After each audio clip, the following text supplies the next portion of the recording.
तेरा हक बनता नहीं ला जाने हाँ मेरा बेटा क्यों रो रहा ਹਾਏ ਹਾਏ इधर आ मेरा बेटा ਇਹ ਭੁੱਖ ਵੀ ਕੈਸੀ ਚੀਜ਼ ਰੱਬਾ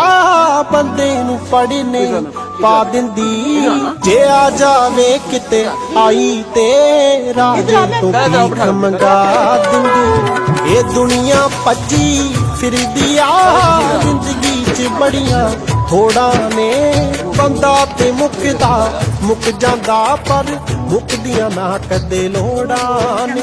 कभी आज तक नहीं पूछा है बच्चे इस वास्ते जरा डिसार्ट होए ने कि कोई साडे कोल नहीं आंदा कोई साडे कोल आन के नहीं पूछदा हैं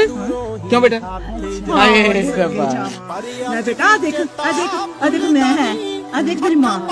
मां एक तेरी मां तारा भी ओदे बाजू मैं तारा बाजू कंबन डा पे मेरा बेटा नहीं मेरा बेटा मैं आया करांगी बेटा मैं आयांगी पूछन वास्ते है मैं अपने बेटे से कपड़े लेके आवांगी जुत्ती लेके आवांगी मेरा बेटा नहीं रोना मेरे बेटे ने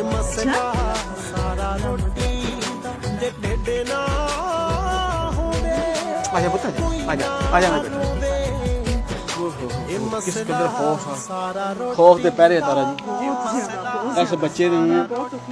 ਤਾਰਾ ਜਦੋਂ ਕੋਈ ਬੱਚੇ ਨੂੰ ਕਿਸੇ ਅੱਜ ਤੱਕ ਪਿਆਰ ਕੀਤਾ ਹੀ ਨਹੀਂਗਾ नहीं मेरा बेटा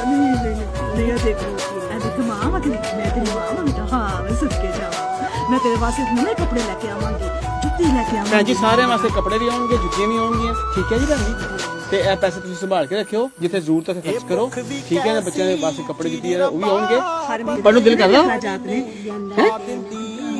ਸੁਣੋ ਇੱਕ ਮਿੰਟ ਹਾਂਜੀ ਕੰਮ ਕਰਦਾ ਕਿਉਂ ਹਟ ਗਿਆ ਮੇਰੇ ਕੋਲ ਜੇ ਢਿੱਡ ਨਾ ਹੋਵੇ ਕੋਈ ਨਾ ਰੋਵੇ ਇਹ ਮਸਲਾ ਸਾਰਾ ਰੋਟੀ ਦਾ ਉਹ ਲੋਕ ਜਿਹਨੂੰ ਰੱਬ ਨੇ ਬੇਪਨਾਹ ਵਸਾ ਦਿੱਤੇ ਆ ਉਹ ਜ਼ਰਾ ਸੋਚਣ ਕਿ ਉਹਨਾਂ ਦੇ ਵਾਲਿਦ ਅਸਲ ਕਿੱਥੇ ਨੇ ਉਹਦੇ ਦਾਦਾ ਜੀ ਅਸਲ ਕਿੱਥੇ ਨੇ ਜਿਨ੍ਹਾਂ ਨੇ ਜਾਗੀਰਾਂ ਬਣਾਈਆਂ ਜਿਨ੍ਹਾਂ ਜ਼ਮੀਨਾਂ ਬਣਾਈਆਂ ਉਹ ਕਿੱਥੇ ਨੇ ਉਹ ਚਲੇ ਗਏ ਉਹਨਾਂ ਨੂੰ ਯਾਦ ਹੀ ਕੋਈ ਨਹੀਂ ਕਰਦਾ ਇਸੇ ਤਰ੍ਹਾਂ ਸਾਨੂੰ ਵੀ ਤੁਹਾਨੂੰ ਵੀ ਕੁਝ ਨਹੀਂ ਯਾਦ ਨਹੀਂ ਕਰਨਾ ਜੇ ਵਕਤ ਗੁਜ਼ਰ ਜਾਣਾ ਵਾ ਇਹ ਸਭ ਕੁਝ ਇੱਥੇ ਰਹਿ ਜਾਣਾ ਵਾ ਕਿਆ ਹੀ ਬਿਹਤਰ ਆ ਕਿ ਆਪਣੀ ਜ਼ਿੰਦਗੀ ਦੇ ਵਿੱਚ ਕੁਝ ਲੋਕਾਂ ਵਾਸਤੇ ਆਸਾਨੀਆਂ ਪੈਦਾ ਕਰ ਜਾਓ ਤਾਂ ਕਿ ਰੋਜ਼ੇ ਮਹਿਸ਼ਰ ਕਿਸੇ ਜ਼ਿੰਦਗੀ ਬਦਲੀ ਹੋਏਗੀ ਤੇ ਰੋਜ਼ੇ ਮਹਿਸ਼ਰ ਉਹਨਾਂ ਜ਼ਿੰਦਗੀ ਬਦਲਣ ਦੇ ਸਦਕੇ ਅੱਲਾਹ ਪਾਕ ਤੁਹਾਨੂੰ ਰੋਜ਼ੇ ਮਹਿਸ਼ਰ ਦੇ ਵਿੱਚ ਜੰਨਤ ਫਿਰਦੌਸ ਦੇਗਾ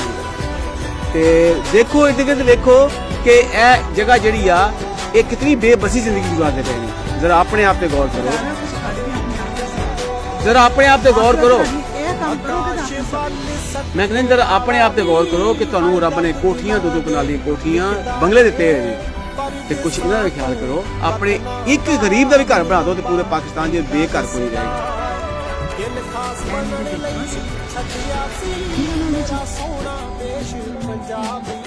और मैं